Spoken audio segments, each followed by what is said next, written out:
Comienza otra semana. Son más de las 11. En Perspectiva propone Conexión Interior.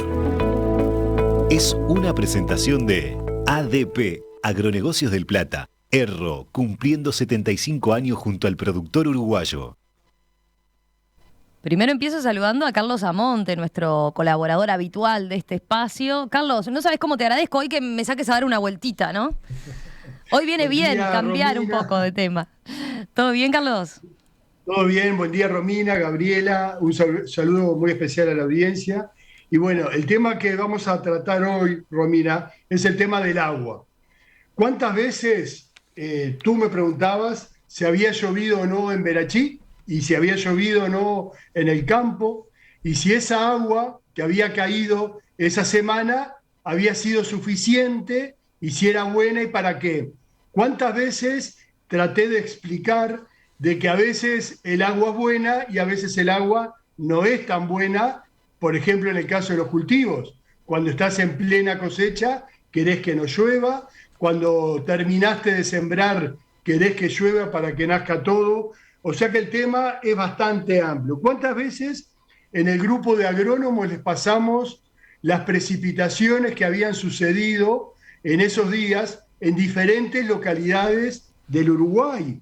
¿Cuántas veces me criticaron amigos, conocidos, la misma audiencia, de que vivimos quejándonos porque cuando llueve, llueve y cuando no llueve, no llueve? Creo que es uno de los grandes temas que tendríamos que aclarar y tendríamos que hablar para poder ir creando en uno de esos objetivos que tiene este programa, que es crear conciencia agropecuaria. Y es lo que decimos siempre: o no nos entienden o no nos supimos hacer entender. Esa es la gran pregunta de este programa, de este ciclo.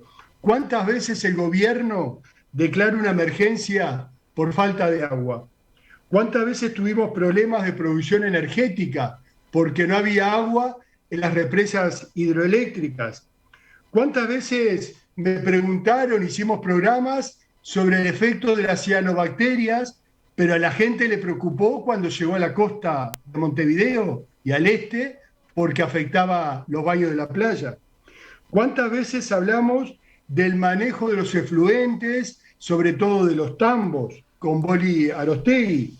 ¿Cuántas veces hablamos de la necesidad del agua para el arroz, de las represas, y que el arroz era un cultivo que se hacía bajo riego, bajo agua, bajo inundación, y que precisaba agua? ¿Sabés, Romina, que un kilo, cuando vas a comprar un kilo de arroz, ese arroz para producirlo precisó más de 1 metro cúbico de agua?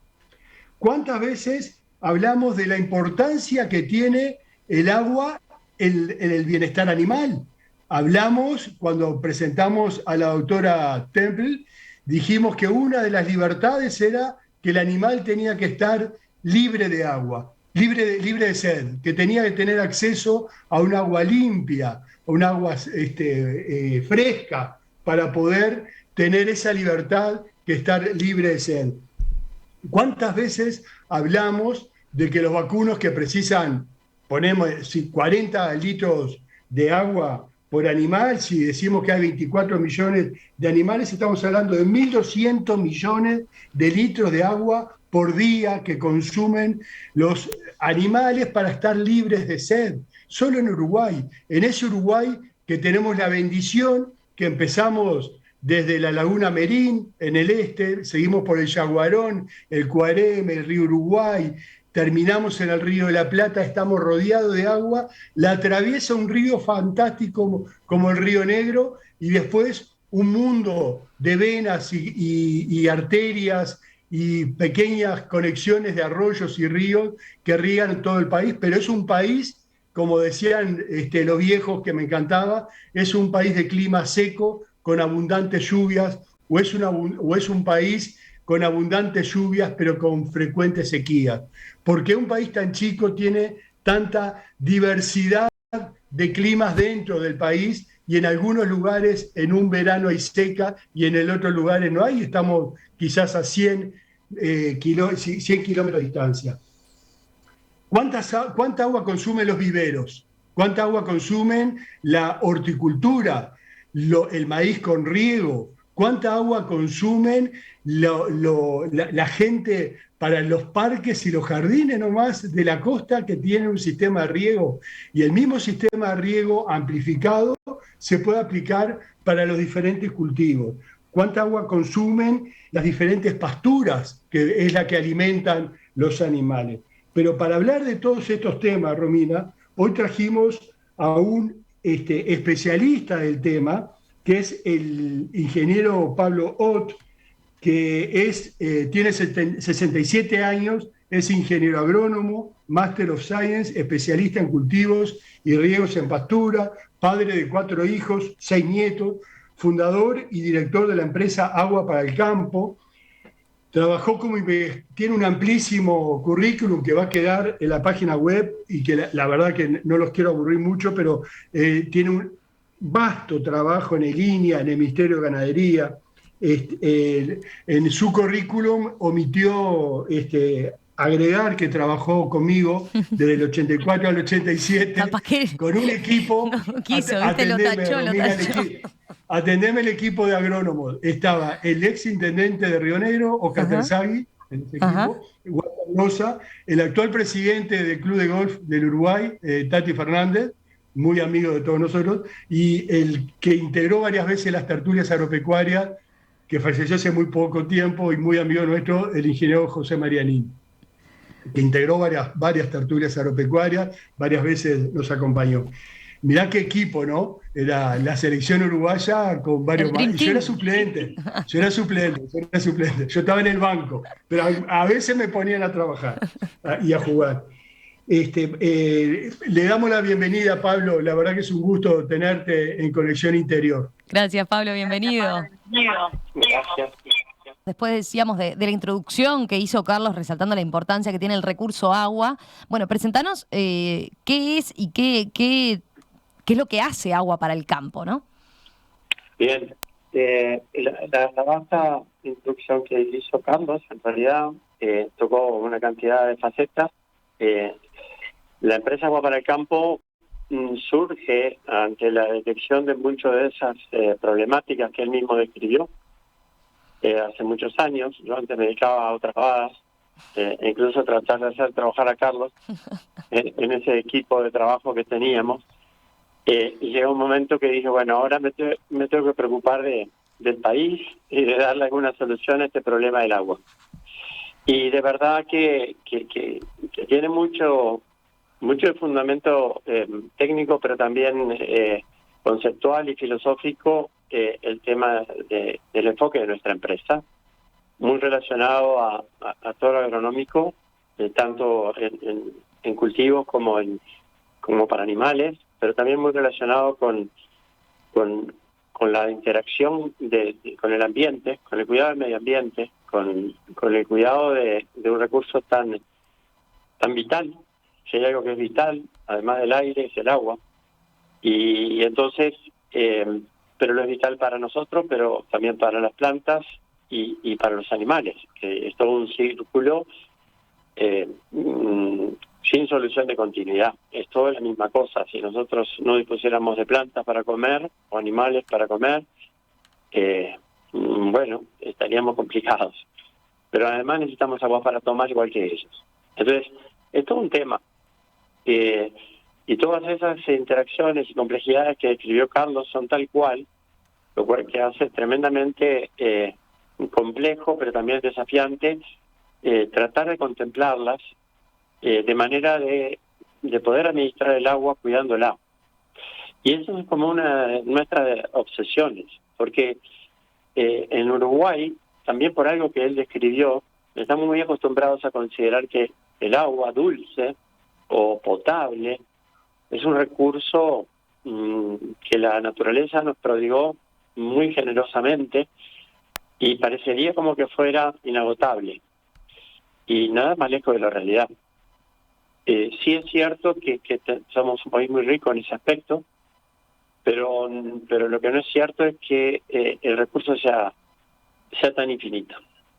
O sea, el recurso está, pero es muy sujeto, muy vulnerable al mal uso, a la mala aplicación a la mala preservación por la posibilidad de contaminarla, que están siempre a tiro. Entonces, mi empresa se dedica, por un lado, a aplicar agua dulce para el riego, para cuidar de los vegetales, que pueden ser cultivos o pueden ser pasturas que después van a comer animales, pero también se dedica a darle agua directamente al ganado, y también se dedica a través de esa misma vía de cuidar mucho que las aguas de los cauces y las aguas subterráneas no se terminen contaminando, que me parece que es todo parte del mismo círculo vital. Me parece no, es. O sea, Pablo, ¿eso qué tiene que ver con el manejo de fluentes? Tenemos dos grandes fuentes de agua, una es la lluvia y otra es el agua subterránea. Son las dos grandes fuentes. Describí en tu empresa cómo utilizás esas dos grandes fuentes naturales, pero que son finitas. ¿Cómo haces para que esa agua que cae de lluvia y esa agua que está en forma en los grandes acuíferos, que es un océano que tenemos bajo nuestros pies, esa agua llegue al animal? Bien, se utilizan cualquiera de las dos vías según las circunstancias. Se utiliza la que resulte más apropiada en cada momento. Tú lo has visto en tu campo, en Verachí, y permanentemente estamos ante, cuando tenemos que solucionar un problema de cómo abastecer de agua, sea un cultivo o sea un rodeo animal, y aún a la misma gente, consideramos todas las posibilidades. Hay zonas del país que tienen muy poca agua subterránea, o muy profunda y difícil de explotar. Hay otras zonas en donde es muy abundante y muy fácil de extraer. Entonces, como bien decís, para los distintos usos se pueden considerar esos dos frentes. O se obtiene a través de un pozo semisurgente el agua de los acuíferos, o sea, el agua subterránea, que por más subterránea que está, también tenemos que cuidar. Después veríamos cómo, pero por lo menos no contaminarla y no desperdiciarla. Cuando el agua se obtiene por vía de un pozo semisurgente, eso se puede hacer con electricidad, con una bomba sumergible eléctrica. Se solía hacer con molinos que extraían el agua. Previamente se hacía con rondanas y con baldes. A balde. Ahora, por supuesto, también hay una fuente de energía más que se ha difundido muchísimo, por suerte, que es la energía solar. Entonces hay bombas que se nutren de energía solar a través de paneles, y con eso se extrae el agua indistintamente, con energía eléctrica, con energía del viento en un molino, o con energía solar por un juego de paneles que permiten accionar una bomba.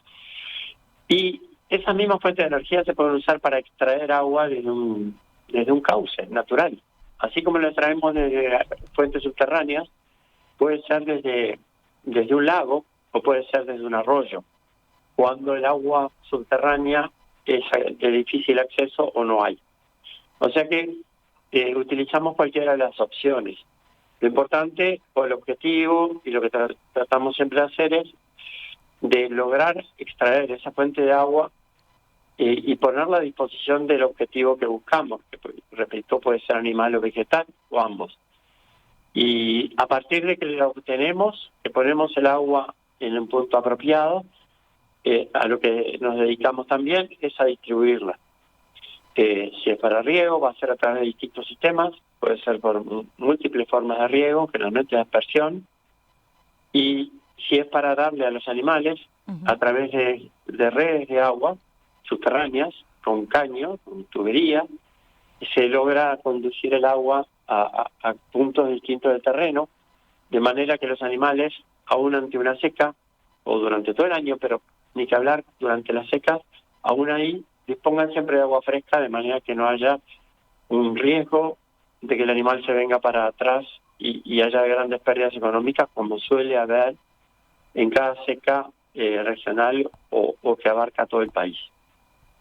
Pablo, capaz la audiencia está más familiarizada con los pozos que utilizan para el riego de los jardines, de los parques, de la costa o de Montevideo. Y ahí estamos hablando de pozos capaz de 10, 12 metros que enseguida encontrás agua. ¿Qué pasa en el campo? Te vas a qué profundidades y qué dificultades tienen, y después explicarnos un poquito el caudal y lo que a veces encontrás agua, pero a veces no es suficiente. Sí, en realidad es un terreno de los geólogos con los que solemos trabajar. También hay randomantes, que son la gente que se dedica con una varita a buscar agua. Son todas técnicas que siguen vigentes, que se complementan, pero básicamente los geólogos conocen el subsuelo del país y por suerte hay mucho trabajo muy extenso en ese sentido, y se sabe dónde hay buenas probabilidades de obtener agua y a qué profundidad, y se sabe dónde hay buenos acuíferos y también a qué profundidad. Hay extremos, por ejemplo, sabemos que en la zona de San José hay zonas muy ricas en agua, muy fácilmente accesible, con grandes cantidades, y son zonas que los convierten en muy privilegiadas en relación a otras, en donde los acuíferos son mucho más erráticos, están mucho más profundos, y los pozos tienen que ser muy profundos y a veces de resultado incierto. O sea que es un terreno mucho de los geólogos en lo que nos apoyamos para la búsqueda, y que gracias a ese trabajo conjunto casi siempre se termina encontrando el agua que se precisa.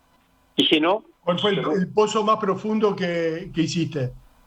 No, yo no hago pozos. Bueno, de la empresa que trabaja para ti. Lo aprendí a trabajar contigo. Es mucho mejor hacer trabajar a la gente que trabajar uno. Entonces, los geólogos hacen pozos desde, como tú decís, en las zonas más sencillas de la costa. Los acuíferos se llaman napas, bastante napas superficiales.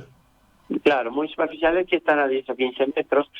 En contrapartida, te vas a otra zona del país que se hacen pozos como las termas, que son pozos de 1000 metros, que en realidad llegan a donde las aguas, en algunas zonas, el agua está termal, es caliente y mana sola. O sea, se hace un pozo de 1000 metros, pero después que uno destapa el agujero, el agua mana hasta la superficie naturalmente, y no hay que usar ninguna bomba para extraerla, y además sale caliente. Son esas riquezas naturales que nos da nuestra patria, y hay en otros lugares del mundo aguas termales, pero son los dos extremos. Esos pozos tienen 1000 metros y es un caso extremo para el desafío en ese tema. Pablo, tengo una consulta. A ver, teniendo en cuenta lo que señalaba Carlos de cuántas veces hablamos, ¿no?, del tema de la sequía y las pérdidas que a veces genera una sequía. ¿Qué tan viable es para un productor pequeño o mediano acceder a este tipo de soluciones que suenan muy tentadoras, ¿no? Porque imagino que le soluciona gran parte de los dolores de cabeza que hoy planteaba Carlos en su diagnóstico, ¿no? Es una pregunta clave que me hacen todo el tiempo cuando estoy en el sector con los productores. En realidad, por supuesto que el tamaño del productor determina su capacidad financiera casi siempre, pero las necesidades son similares. Entonces, algunos productores chicos necesitan resolver ese tema. Históricamente, esas pérdidas que se mencionan varias veces han sido medidas. Yo creo que la última seca grande, o mejor dicho, una de las más grandes, por el 88, 89, el Ministerio de Agricultura, a través de mis amigos Julio Preve y Juan Peirú, habían estimado como unos 600 millones de dólares de costo para el país. Estas cosas es importante visualizarlas, porque casi siempre pensamos todo que una sequía le genera pérdida al productor individual o a veces al sector agropecuario, pero esas pérdidas están medidas a nivel de macroeconomía. Y cuando hay una pérdida de 600 millones de dólares que arranca en la casa del productor de 50 hectáreas, también termina en la mesa del empleado de una oficina o de una fábrica, porque repercute en los costos de la economía toda. Entonces, eso es parte de lo que creo que a Carlos le preocupaba, y a ti, Romina, del vínculo tan estrecho que hay entre lo que pasa con todos los temas, pero en particular con el agua, en el campo y en la ciudad. O sea, casi siempre es muy difícil explicar de que al productor le vaya bien, repercute en que a todos le va bien en esta sociedad tan relacionada al campo y a la economía. Entonces, yendo a tu pregunta de cómo resuelve el productor chico este problema, siempre hay escalas y siempre hay formas más económicas de encarar un tema, pero hay costos por hectárea que son casi ineludibles. Y entonces, lo que creo que ha habido en los últimos años es una gran sensibilidad de los gobiernos, todos, incluyendo el actual, también el anterior, en fomentar políticas que ayuden a prevenir problemas estructurales que facilitan que cuando hay una sequía se produzca una tragedia.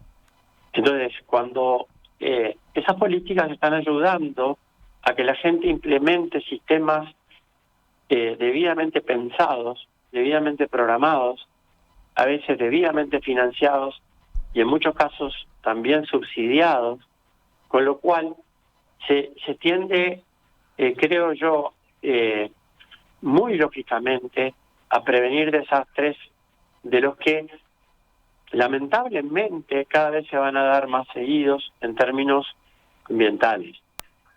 Y no quiero extenderme mucho, pero en realidad tengo que mencionar que eso es una tendencia que toda la comunidad científica ya constató y es inexorable, de que los eventos extremos, como se les llama, tanto de sequía como de exceso de agua, cada vez son más frecuentes en todo el mundo.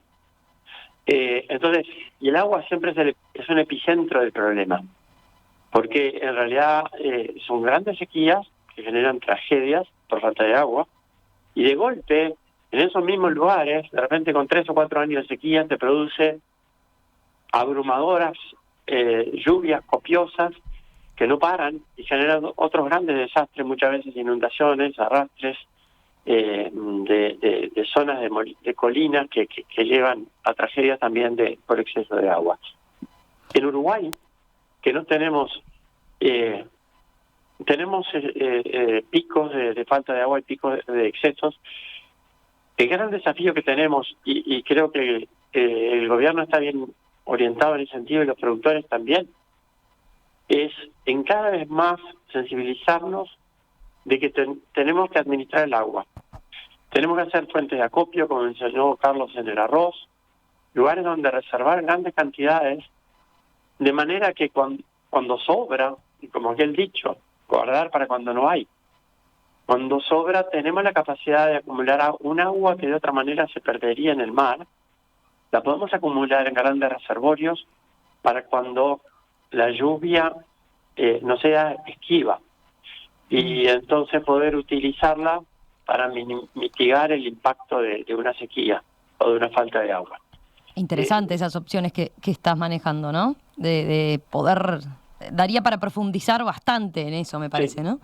Sí. Carlos, tus últimos comentarios, que tenemos que ir cerrando, pero seguro que tenés algo para plantear. Lo más fácil para la audiencia, una caja de ahorro. Cuando te sobra un peso, guardarlo en la caja de ahorro, porque en algún momento te puede surgir una cuenta grande, algo para pagar o falta de trabajo, y puedes echar mano a la caja de ahorro para poder tapar ese agujero. Hay un tema grande, Pablo, que me encantaría, el acuífero, en el cual estamos todos parados, no es uruguayo, es de la zona, del área, de la tierra, y ahí tenemos vecinos al lado nuestro, vecinos muy grandes, que hasta tienen ciudades que están tomando agua, como nosotros tomamos del río, la copiamos y OCE la distribuye en el Uruguay. Hay ciudades de nuestros vecinos que están tomando agua de los acuíferos. Eso es un daño y es un tema que tendríamos que resolver con Mercosur mediante, o Naciones Unidas, o no sé por qué, el agua no le pertenece a ningún país, ¿no? Sí, es un gran punto eso, no solo el hecho de que las traigan, sino el hecho que más me preocupa es que la contaminen o contaminemos. Yo siempre hago hincapié y quiero resumir esto con este punto que es para mí muy conceptual y muy profundo. El agua dulce, también la del mar, pero estamos hablando ahora del agua dulce, además de ser finita, yo la asemejo mucho conceptualmente con lo que es el torrente sanguíneo de un organismo, de nuestro cuerpo. Pero es todo una, es la misma agua dulce la que se está en los acuíferos allá abajo, que la que después llueve. Entonces, si nosotros en algún lado, puede ser en una aguada del departamento de Tacuarembó o de Durazno, estamos generando un daño porque contaminamos con cualquier cosa, con un fertilizante, lo que sea. Esa contaminación fluye por los cauces, también puede ir al acuífero subterráneo y entonces puede estar perjudicando, como tú mencionaste en tu introducción, la calidad del agua que tomamos en el río Santa Lucía o el agua que llega a nuestras costas, que realmente los uruguayos no tenemos nada que ver, pero se contaminaron en el Alto Paraná con los productores de soja de cualquier provincia argentina o del Alto Uruguay o cualquier provincia brasilera. Entonces, ese es el torrente sanguíneo que en cualquier lado que se contamina, como pasa con los gérmenes en nuestro cuerpo, nos podemos contaminar la sangre con un daño superficial que termina dándonos un tétano que nos afecta. Y tenemos que tener especial sensibilidad en ese aspecto. Y nosotros es parte de nuestra preocupación diaria. Bien.